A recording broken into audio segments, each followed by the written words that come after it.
Good evening, everybody. Today we're going to be talking about last night's game, Rockets versus the Clippers. We got a lot to talk about, man. A lot to talk about. Player of the game is Amen Thompson. Uh, Man, this guy is a utility knife for us, man. He brings so much to the floor. He brings so much each and every night that we need. And for future reference, when Fred isn't playing or Fred needs some rest, we're in good hands when it comes to Amen Thompson. So I'm loving to see him improve. I'm loving to see all the great things that he's doing, man. But let's get right into it. Last video I was talking about getting into the dunker's mindset, right? This is a great play because Amen could have laid this ball up, right? But taking it out of the defensive player's hands, taking it out of your own hands because you may miss a layup, God forbid, but dunking that ball brings more of a surety. And we need to start getting into that, not playoff mindset, but we need to get into the dunker's mindset because in critical games, we can't afford to have missed layups. We got to dunk it, and we got to make sure that we're going to get those 2 points when we go into the lane and try to look for every opportunity to dunk the ball instead of laying the ball up. So, Amen, you did a good job, and seeing that you're making those adjustments quickly. So, good job to you. I want to jump to the third quarter. Amen. Last year you weren't a good shooter, right? I challenged you over the summer to work on your jump shot, and you have added the corner three to your game, man. This is another example of you making the threes to the game, adding this three to your game, and just putting that in the arsenal, man. We're definitely going to need it because you got to make them pay for doubling off of you, man. So great being an asset where you can. And I think that you're super vital to our success against the Warriors tomorrow night. So, amen, man. Got a lot on your shoulders. I definitely want us to get this win, man. I'm tired of losing to the Warriors. Tired. But I know Steph Curry and those guys, they come to play. But I'm glad that we haven't given them bulletin board material. I'm hoping that we learned our lesson. In the second half, man, we did a great job of making timely shots. Every time that the opposite team went on a run, we made one or two quick shots, and we ended up quelling that run. So we did a great job. We did a great job of making timely shots, running the play, keeping our composure, knowing how to keep a lead, and winning. That's what winning teams do.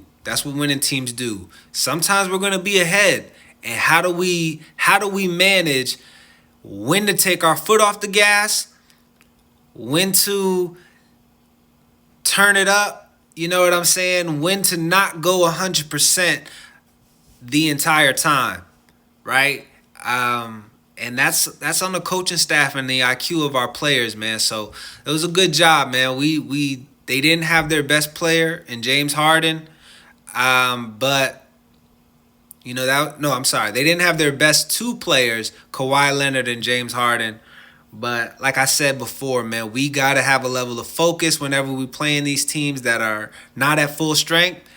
And when we do have that level of focus, we gotta just, take it personally that, hey, these guys ain't playing at full strength. So now we really about to blow them out of the water.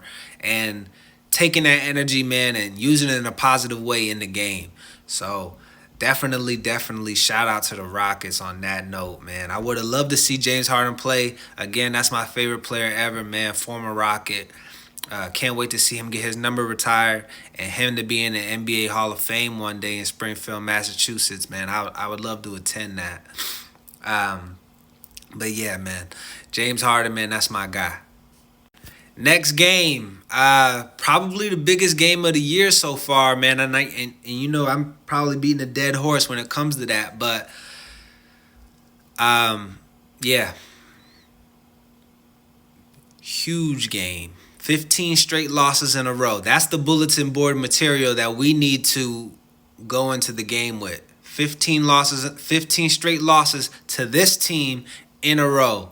So, yeah, man, we got to do better, and it starts with collective rebounding. Collective rebounding. We can't have equal or less players than them around the rim active rebounding, because that's how they beat us, man. That's the key to their success. So I've given y'all the keys, man. It's up to y'all to put it into fruition and put it into play and go. Side note, and also was for the birds. Charlemagne the God, Andrew Schultz. I'll start with Charlemagne. Charlemagne in the Brilliant Idiots podcast, man. We're gonna have to cross the brilliant part out, man, and just have it be the Idiots podcast. I'm gonna try to be super nice today. Yeah, I'm gonna try to be nice and not go super hard, but Charlemagne, man, you disappointing the people that look like you and me, right? You disappointing those people, man. Hey, look, I understand, right? It's about feeding your family at the end of the day, but we got to be able to stand up for the people that look like us. There's a level of unity that we have gotten to that is our unity as a people has been higher than it's ever been in the past generation. Let's be humble and say that. But there's a lot of women that's hurt. And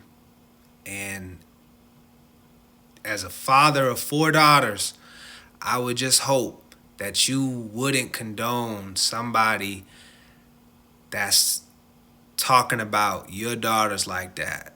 And then, to turn around and double down on that, man, and talk about, raping a man and having sex with a man.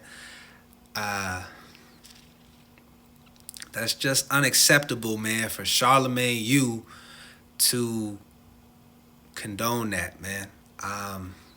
I'm really disappointed, man, because Charlemagne's like a hero to me and so many others, man. You letting God's people down. You letting God's people down, man, and you are in a place right now that no black person should want to be in, man. Yeah, that's the nicest that I could say it. Also, man, you talk about this mental health and therapy and stuff like that. And is this what a healed person looks like? Staying out of the way, not being able to check the people that are close to you, because it seems like you got a good relationship with this guy. Not being able to check him when he's obviously wrong, and then he's able to double down and talk about how he want to take advantage. I mean, that's just, it was just kind of buck breaking. It was uncalled for. Yeah, man, you got to do better. And Andrew, I mean, we just got to put you in the idiot category, man, and just leave you where you at, man. Nobody, lose out on your freedom trying to get your revenge on this guy. I'm just hoping that more celebrities would have talked out, man, and talked about this. I'm disappointed in us as a collective, man, because what we're saying is that black women aren't important, and we all know that black women are valued, black women are respected, and I'm on behalf of black women, I'm hurt because I saw a girl in the comments say, "Y'all broke her." As a celebrity, man, we gotta use our platform in order to speak for the voiceless. Peace, y'all. I'm famous. Ooh, I'm famous.